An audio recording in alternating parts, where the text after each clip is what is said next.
चलिए शुरू करते हैं पहले चैप्टर से। छोटी छोटी आदतों का परिचय। लाओ त्सु ने कहा था, हजारों मील का सफर भी सिर्फ एक ही कदम से शुरू होता है। आइए पहली छोटी आदतों पर नजर डालते हैं। इस किताब के 2 पन्नों को तब तक रोज पढ़ें जब तक आप इस किताब को खत्म नहीं कर लेते। आप इससे ज्यादा तो पढ़ सकते हैं, लेकिन इससे कम नहीं। 2 पन्नों को पढ़ने में ज्यादा वक्त नहीं लगेगा और ना ही ज्यादा मेहनत लगेगी, इसीलिए कोई भी बहाना काम नहीं आने वाला। अब आप छोटी छोटी आदतों के बारे में पढ़ने के साथ साथ इस बात को भी महसूस कर सकते हैं कि छोटी आदत होने का मतलब क्या है। अपनी नाक को अभी छुएं। मैं मजाक नहीं कर रहा, इसके बारे में मैं आपको बाद में समझाऊंगा, ठीक है? अब इस पर गौर करने की कोशिश करें कि ये सारे सच आपकी जिंदगी में क्या मायने रखते हैं। पहला, बड़े इरादे किसी काम के नहीं होते अगर उनसे कोई नतीजा नहीं निकलता। एग्जाम्पल के लिए, अगर मैं ये कह सकता हूं कि मैं रोजाना 2 घंटे एक्सरसाइज करूंगा, अगर मैं ऐसा कभी करूं ही ना, तो इससे कोई फर्क नहीं पड़ता कि इरादा कितना बड़ा था। असल में इरादों पर एक्शन ना होने से हमारे खुद के भरोसे को गहरी चोट पहुंचती है।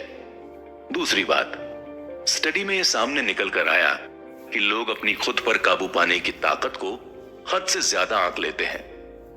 इन 2 आसान सी बातों से यह पता चलता है कि लोगों को बदलने में इतना वक्त क्यों लगता है। उनकी ख्वाहिशें बड़ी होती हैं, लेकिन हम इस बात को गलत और हद से ज्यादा आंक लेते हैं कि बदलने में कितनी ज्यादा ताकत लगती है। यह हमारी ख्वाहिश और ताकत के बीच की दूरी की ओर इशारा करता है। इन 2 फैक्ट्स पर गौर किया जा सकता है। पहला ये कि कुछ ना कुछ करते रहना कुछ ना करने से कहीं बेहतर होता है, और दूसरा कि रोज रोज थोड़ा थोड़ा काम पूरा करते रहना इससे कहीं बेहतर है कि सारा काम एक ही दिन में पूरा करने की कोशिश करें। कितना बेहतर?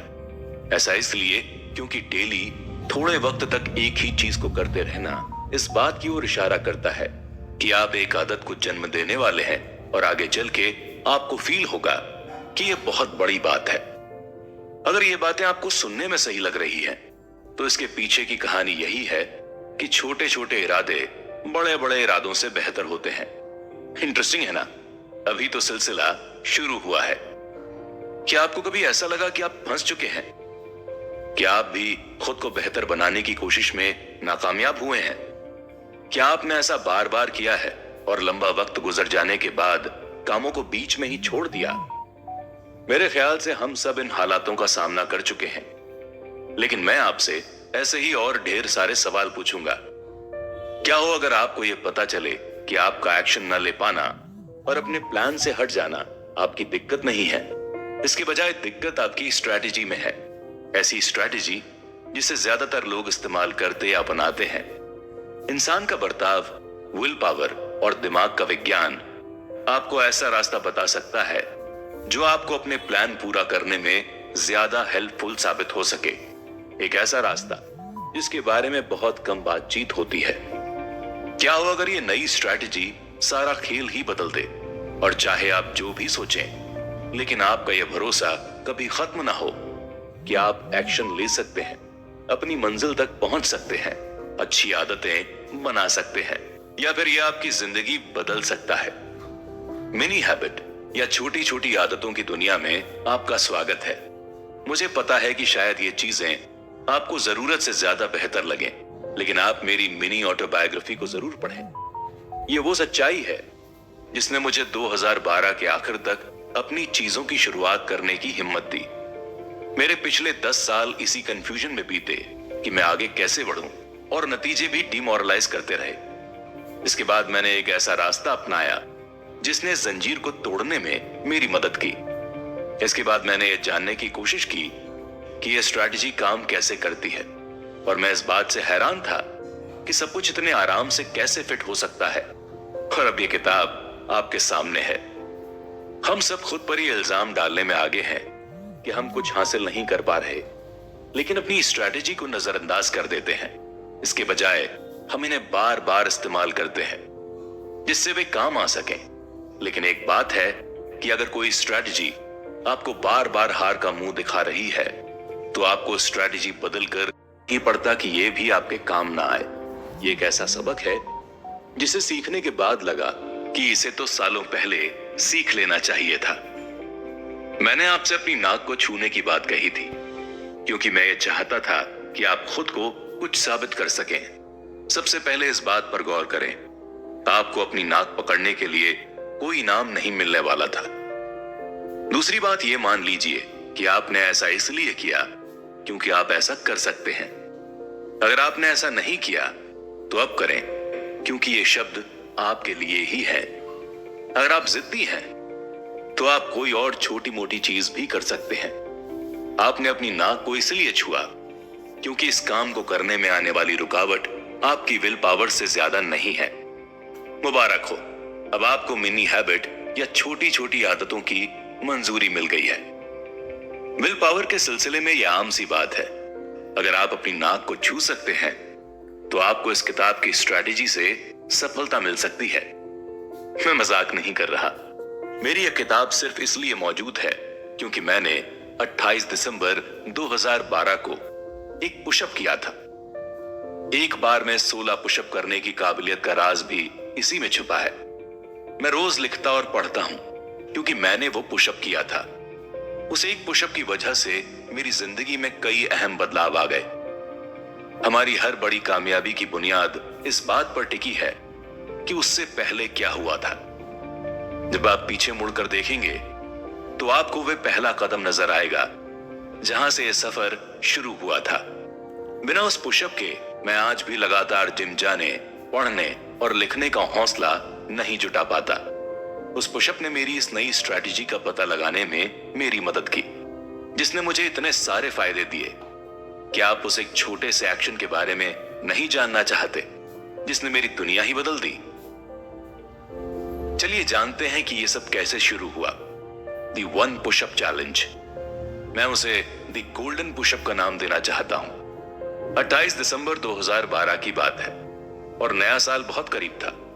कईयों की तरह मैंने भी 2012 के बारे में सोचा और मुझे कोई खुशी नहीं हुई। मैं आने वाले 2013 को बेहतर बनाना चाहता था। मेरा पहला मकसद था फिटनेस। मैं कोई न्यू ईयर रेजोल्यूशन नहीं बनाने वाला था। इन सब चीजों से मेरा मन ऊब चुका था। इनके पूरे होने का रेट सिर्फ 8% है। मुझे लगा कि मैं लास वेगस में ज्यादा आसानी से जीत सकता हूं बजाय इसके कि मैं जिंदगी में जीतूं। हाई स्कूल के बाद से ही मैं एक्सरसाइज को अपनी आदत बनाने की कोशिश करता रहा हूं। 10 साल तक कोशिश करने पर भी मैं कुछ नहीं कर सका। चाहे जो हो जाए, ऐसे नतीजे कभी किसी को हौसला नहीं दे सकते। मैं ज्यादा से ज्यादा 2 हफ्ते तक टिका रह पाता और फिर हार मान लेता। कभी कभी तो कोई वजह भी नहीं होती और मैं बस उसे बंद कर देता। वैसे तो रस्में निभाते हुए 1 जनवरी को रेजोल्यूशन के तौर पर शुरू करना चाहिए था, लेकिन मैंने तुरंत 30 मिनट तक एक्सरसाइज करने का फैसला लिया। फिर भी मैं मुर्दे की तरह खड़ा रहा, लेकिन मुझ में हौसला इकट्ठा नहीं हो पाया। मैंने खुद को हौसला देने की कोशिश की। चलो स्टीफन, सच्चे चैंपियन हमेशा जीतने के लिए जरूरत से ज्यादा कोशिश करते हैं। मैंने तेज गाने सुनने की कोशिश की, अपनी बॉडी को बीच में दिखाने लायक बनाने के बारे में सोचा, वगैरह वगैरह। कुछ भी काम नहीं आया। मुझे अपना शरीर मोटा, आलस से भरा और इस हद तक बेकार लग रहा था कि मुझे महसूस हुआ मानो मैं कुछ कर ही नहीं सकता। 30 मिनट तक एक्सरसाइज करने का ख्याल ऐसा लग रहा था जैसे मुझे हिमालय का पहाड़ चढ़ना हो। एक्सरसाइज करने का ख्याल भी बेकार लग रहा था। मैं हारे हुए लोगों की तरह महसूस कर रहा था और मैं हारा हुआ था भी। मुझे 30 मिनट की एक्सरसाइज में लगने वाले वक्त या ताकत का डर नहीं था।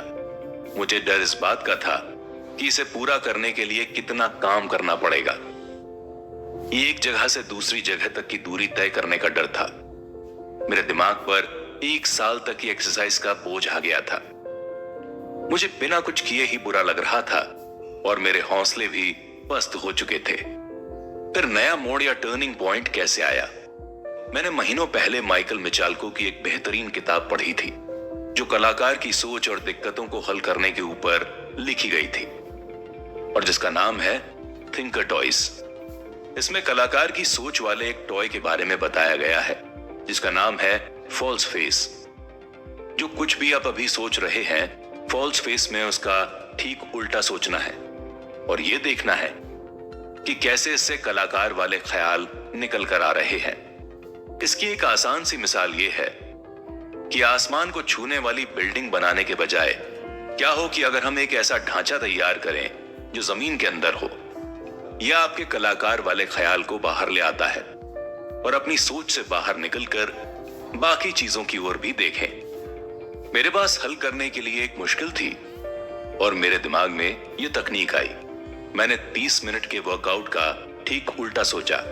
आइसक्रीम खाना और टीवी देखना इसका एक उल्टा पहलू है। तब मैंने यह देखा कि पूरे 30 मिनट का वर्कआउट एक मुश्किल चुनौती की तरह नजर आता है। एक और उल्टा पहलू यह समझ में आया कि वर्कआउट का साइज भी बहुत बड़ा है। क्या हो अगर मैं 30 मिनट तक खून पसीना बहाने के बजाय सिर्फ एक पुशअप करूं। मुझे कुछ और करने की कोई जरूरत नहीं थी, बस एक पुशअप। ये भारी भरकम वर्कआउट के ख्याल का ठीक उल्टा था। मुझे इस ख्याल पर हंसी आई। एक पुशअप, भला एक पुशअप से क्या ही होने वाला है। मुझे इससे कहीं ज्यादा करना होगा। हर बार जब मैं अपने पहले प्लान के पास जाने की कोशिश करता, सिर्फ हार ही हाथ आती। जब मैं 30 मिनट का वर्कआउट ना कर पाने के ख्याल से थक गया, तब मैंने सोचा कि मैं एक पुशअप तो करूंगा ही। मैं जमीन की तरफ झुका, एक पुशअप किया और अपनी जिंदगी को सही दिशा में मोड़ दिया। जब मैंने पुशअप करने की हालत में आया तो मैंने यह गौर किया कि यह वर्कआउट शुरू करने जैसा है। मैंने पुशअप किया, मेरे कंधे चौड़े हो गए। मेरे एल्बो को WD-40 की जरूरत थी। मुझे ऐसा लगा जैसे मेरी मसल 24 साल की नींद से जागी हूं। क्योंकि मैं उस हालत में आ गया था, इसीलिए मैंने कुछ और पुशअप कर लिए। हर पुशअप के साथ मेरी आलसी ना इस्तेमाल की गई और जिद्दी मसल में चिढ़ बढ़ती जा रही थी। जैसे ही मैं खड़ा हुआ, मुझे लगा कि इससे बेहतर कुछ और हो ही नहीं सकता। याद रहे, ऐसे में भी मैं इसे छोड़ने के बारे में सोच रहा था। फिर मेरे दिमाग में यह ख्याल आया कि वो खुद को ऐसे ही और भी 1 पुशअप चैलेंज दे। इसे छोड़ देना बहुत मुश्किल है। इसके बाद मैंने अपना पुलअप बार सेटअप किया और एक पुलअप भी किया। फिर मैंने कुछ और पुलअप किए। दिलचस्प बात यह है कि मुझे लगा कि यह मुश्किल होगा, लेकिन यह उतना मुश्किल नहीं था। मेरी मसल गर्म हो रही थी। मेरे मन में और करने का हौसला आ गया था, लेकिन शुरुआत करने के लिए काफी देर हो गई थी और मेरे अंदर का एक हिस्सा मुझे यह करने से रोक रहा था। मैं अपनी स्ट्रैटेजी से पीछे नहीं हटा और अपनी चीजों को छोटे से छोटा बनाने की कोशिश करता रहा। पुशअप करने के हर सेशन को छोटे छोटे 7 गोल में बांट लिया। एक और पुशअप, बस एक और। जब भी मैंने अपने आप को आसान चैलेंज के परे जाने का हौसला दिया, मैं बेहतर कर पाया। मेरे टारगेट छोटे थे, लेकिन इसे पूरा करने पर मुझे खुशी होती थी। जब मैंने खत्म किया तो मैं 20 मिनट तक एक्सरसाइज कर चुका था और मुझे यह सोचकर बहुत अच्छा लग रहा था। मैं 10 मिनट की एब्स की एक्सरसाइज की वीडियो तो देख सकता हूं, लेकिन इसे करने के ख्याल को मेरा दिमाग खुद ही मार देता है। ठीक वैसे ही जैसे डक हंट गेम में उड़ती चिड़िया को मार दिया जाता है और साथ ही मैसेज आता है, आपको मजा आ चुका, लेकिन अपनी किस्मत को आजमाने की कोशिश ना करें। आप समझ सकते होंगे कि मैंने क्या किया होगा। मैंने अपना फ्लोर मैट बिछाने का फैसला किया। मेरे दिमाग ने इसकी इजाजत दे दी। फिर मैंने एब एक्सरसाइजेस की वीडियो चलाई और मेरे दिमाग ने यह भी मान लिया। मैंने प्ले बटन दबाया और ठीक 10 मिनट बाद मेरे एब्स आग की तरह जलने शुरू हो गए।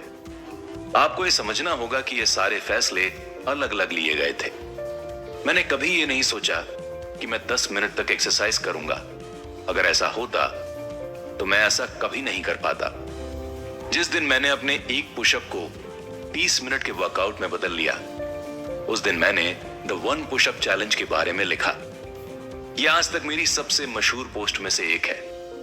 मुझे आज तक ऐसे मैसेजेस आते हैं कि इस टेक्निक ने उन लोगों की मदद कैसे की। जैसे जैसे 2013 आगे बढ़ता गया, मेरी खुद से रोजाना एक पुशअप करने की मांग बढ़ती गई। आमतौर पर मैं एक से ज्यादा ही करता था, एक दिन मैं भूल गया और जाके लेट गया, लेकिन जैसे ही मुझे याद आया मैं पेट के बल लेटा और मैंने अपना एक पुशअप पूरा किया। मुझे सोने के एक पल पहले ही ऐसा करने के ख्याल से ही हंसी आ रही है। ये सब बेकार लग सकता है, लेकिन इसी ने मेरी आसानी से जीतने और ये सिलसिला जारी रखने में मेरी मदद की। मैं ये बाद में सोचूंगा कि मेरी सफलता के लिए ये कितना जरूरी है। मैंने 2 चीजों पर गौर किया। पहला, सिर्फ चंद पुशअप इस बात पर असर डाल सकते हैं कि आप कैसा महसूस करते हैं। मैं ताकतवर महसूस कर पा रहा था और मेरी मसल भी पहले से बेहतर थी। दूसरा ये कि मुझे ये महसूस होना शुरू हुआ कि एक्सरसाइज करना मेरी आदत में शामिल हो रहा था। हालांकि ये चैलेंज बहुत बड़ा था, लेकिन मैं इसे रोजाना कर पा रहा था। रोजाना एक्सरसाइज करने से यह सफर आसान हो जाता है। इतना अच्छा महसूस करने के बाद मैं सोचने लगा कि क्या इन छोटी और बेकार चीजों के बेहतर